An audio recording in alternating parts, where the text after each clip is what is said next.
So in chapter 5, we're going to start talking more about electrons and how they're arranged in an atom, what they do, and how they act. So when we start talking about electrons, generally we start talking about waves, because electrons can exhibit some wave-like characteristics. Generally, when we talk about waves, though, we're talking about light, or the electromagnetic spectrum. So electromagnetic radiation is a form of energy that has a wave-like behavior as it moves through space. So these waves are really kind of like the ocean waves. You get it going up, it peaks, it comes back down, goes back up, so on and so forth. And now electromagnetic spectrum is all the different types of electromagnetic radiation combined into one thing. You're more familiar with the electromagnetic spectrum than you might think right off the bat, okay? So this is showing you really the whole electromagnetic spectrum as we know it. So you can see that it is arranged by wavelength, okay? So wavelength in meters. And it goes from 10 to the negative 13th meters all the way up to 10 to the 5th meters. So from really small to pretty good size, okay? So this is arranged based on smallest. I do not know what that is doing. Give me one sec to figure that out. Okay, I think I got it taken care of. I don't know what it was doing. Anyway, so you've got your gamma rays are the smallest. So if you know gamma rays with radiation poisoning, different kinds of things like that, that is generally what we're talking about when we talk about gamma rays. They are the smallest wavelength, but they have the highest energy. And they can actually wreak quite a bit of damage if they hit living tissue, just by the radiation that they possess, the energy that they possess, and kind of just wreak havoc. Next up, we have X-rays. So I'm sure you're all familiar with X-rays. Those are designed really to, or not designed, but we use them to kind of look underneath the skin. So with the X-rays, they will actually leave void patches where they get absorbed. So they get absorbed into the bones, the hard tissue in the body. And then that way you can actually see where the bones are. It's easy to see if there are breaks. It'll also get absorbed into excess fluid. So one example is I had a lung infection in my right lung for about 6 months back in 2015, and they finally found it by doing a chest x-ray. And the fluid in my lung actually absorbed the x-rays. So my lung appeared completely white on the x-ray, where it was supposed to be you could see through most of it and then just see the ribs as white. So this is also where you have your nanometers. Okay, so 10 to the negative 9th is a nanometer.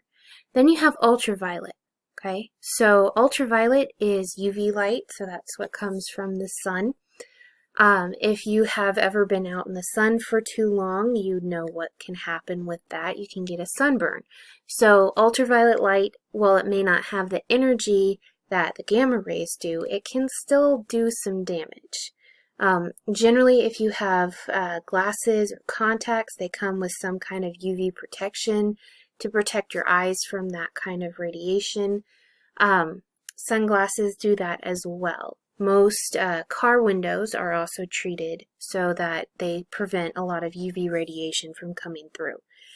All right, now we get to the visible light waves, okay? So this is the only section that we can actually see just in our normal world, okay?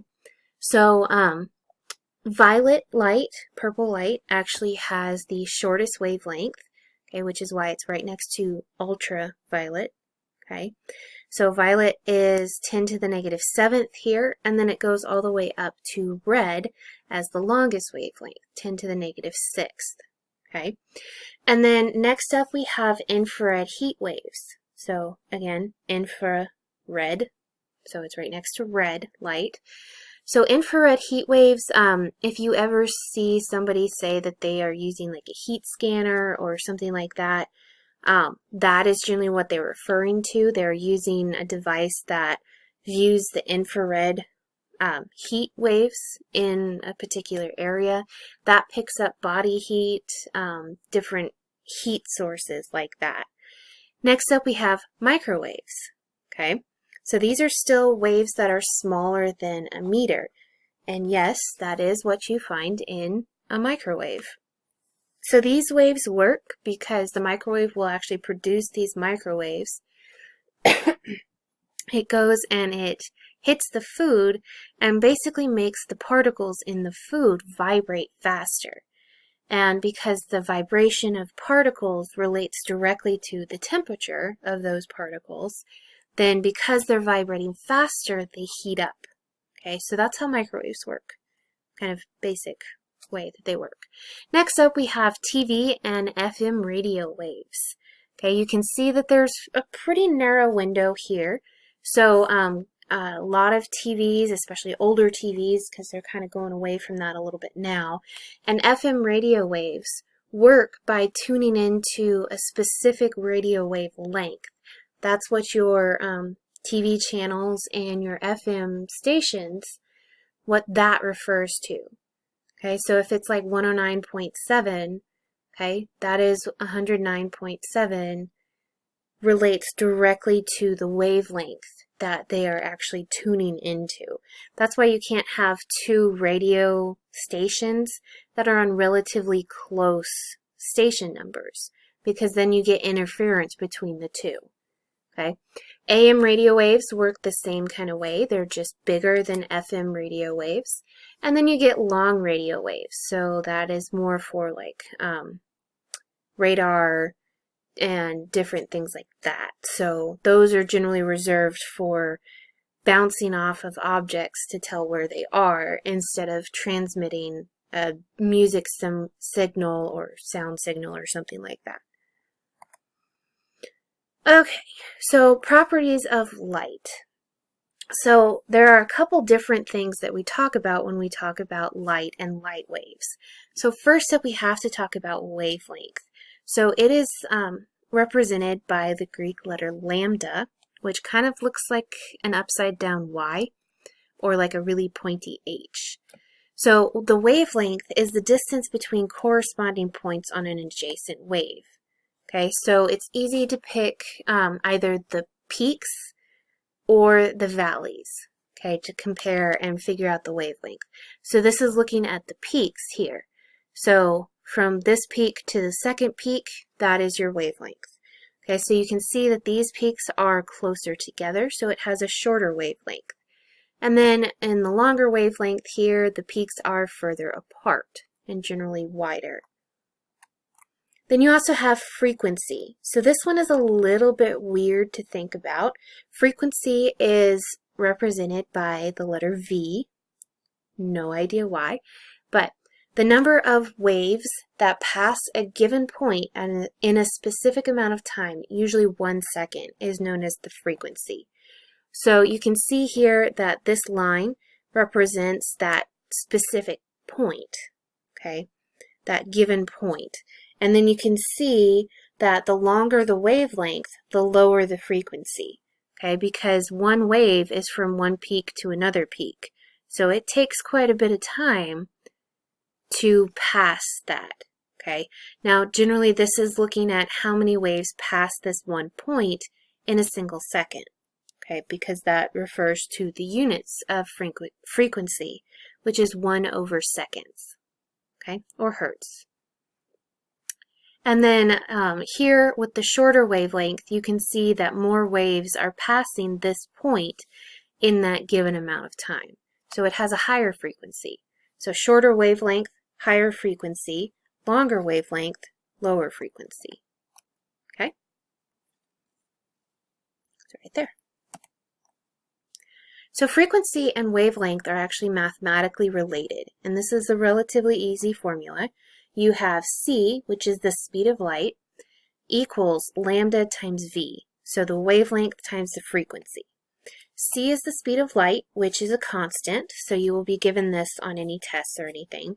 So the speed of light is 3 times 10 to the 8th, and that's meters per second.